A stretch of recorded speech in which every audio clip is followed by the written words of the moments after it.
through no fault of my own, I was born in 1930, after the start of the Great World War.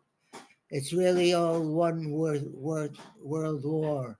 It started in 1914, and it's still going on without interruption. It has its ups and downs, but the actors are the same or similar, and it continues in this manner.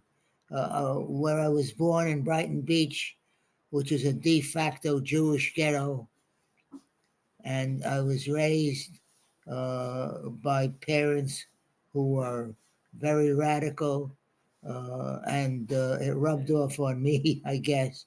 Uh, but I'm extremely pleased to be able to offer my reflections at this late stage. At the time I was growing up and a teenager, there was war, World War II, the Korean War. Later there was the Vietnam War, but it seems that the war continued ups and downs to the present day, where we're having again terrible wars with the threat of a so-called Third World War. Uh, uh,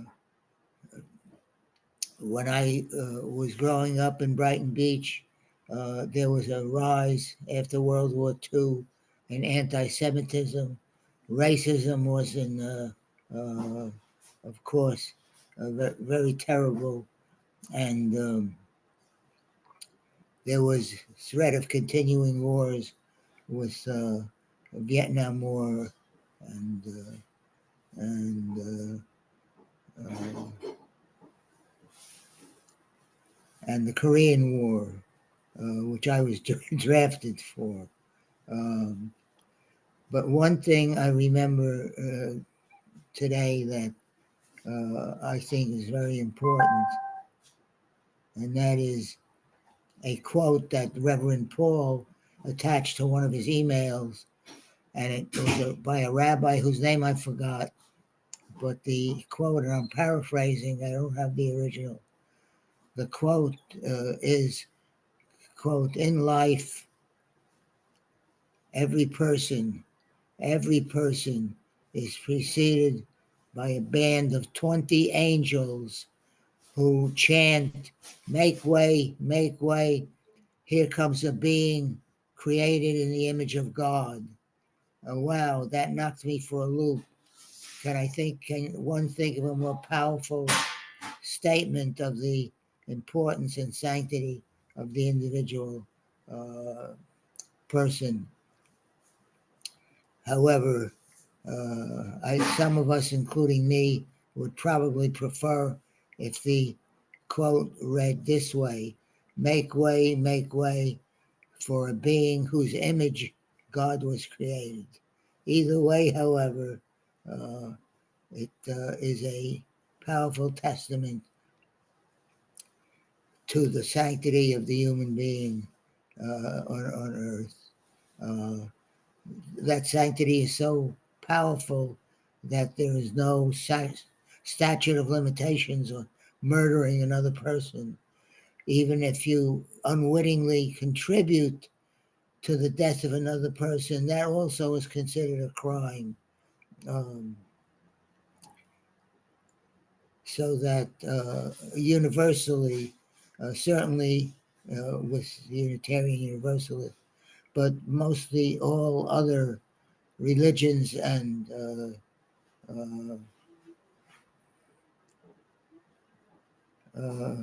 recognize and the sanctity of the human life.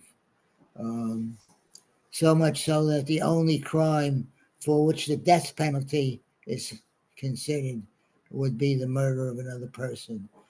In that circular reasoning, however, there are many people who also say no, to take a life is not correct, is not right, and is abhorrent and should not be exercised no matter what the crime is, no matter how terrible the crime is. One should not uh, go toward the uh, action of taking another human life, even if it's a criminal. President Biden uh, recently pardoned a large number of uh, criminals who are on death row awaiting execution, and he pardoned them for that. However, he failed to pardon others for various reasons. However, it would be interesting to know what we feel, or what each of us may feel about President Biden's decision that you pardon some but not all, what the reasoning is behind that. I think that would be an important topic for a conversation. Um, I also remember that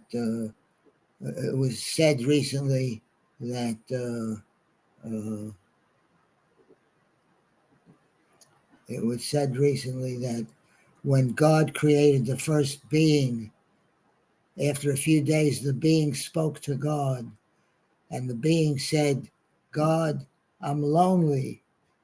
And God replied, "Well, you have me."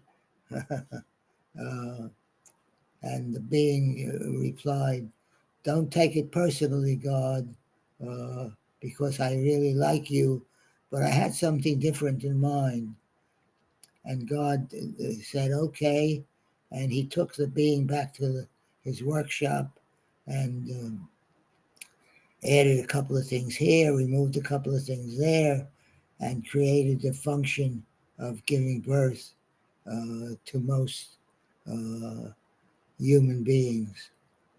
So they procreated and procreated and eventually covered the earth. When I was growing up, if I remember correctly, there were about 3 billion, with a B, uh, people on earth. Presently, again, if I'm correct, check me on this, there are 9 billion. So there's a rapid growth rate, and we're apparently doing everything we can to stop the growth rate by killing as many people as as we are able to. Um,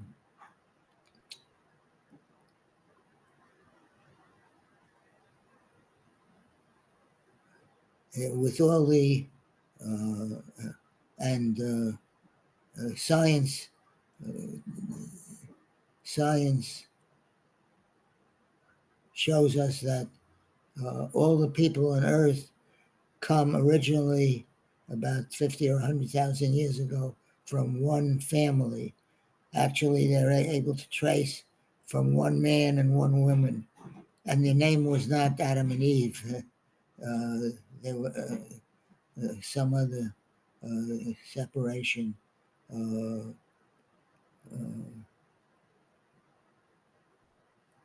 and excuse me a moment. Uh,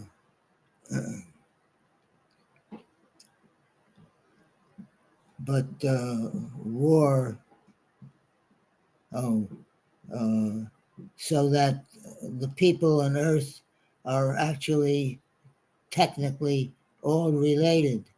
All 9 billion of us are cousins to the others because they all come from one family line.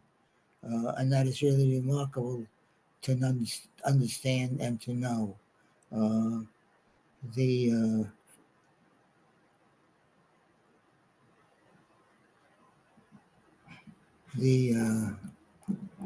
wars that are taking place now, in contrast to the belief in the sanctity of the individual and the relations, the technical family relations of all people on earth, is remarkable and is commonly uh, is commonly in contrast to the horror of war, which is killing as fast and as much as the countries can. Who is it that makes wars happen? in a situation where almost everybody on earth believes in the sanctity of life, making wars happen. Um, it's certainly not the people in the soup kitchens that make war happen. It's certainly not the uh, homeless shelter that makes war happen. It's certainly not the millions of refugees in all around the world today that are looking for a place to welcome them and create a life for themselves. They're not making war happen. Who makes war happen? War is done by governments, and governments make war happen, especially when when they're under the control and influence of very wealthy people who want to maintain their wealth and increase their uh, holdings. So it's wealth, power, money that actually make wars happen. Uh, and I guess the answer then would be to stop letting people accumulate wealth. And I think we should consider, as others have, the infrastructure of society being held publicly. So there are no oil barons or gun lobby or any of the others that make people so powerful that they are able to uh, make wars happen. Um, One might say, oh boy, that sounds like socialism. Socialism, ooh, scary. Uh, but whatever its name is, we're looking for some way of creating a just and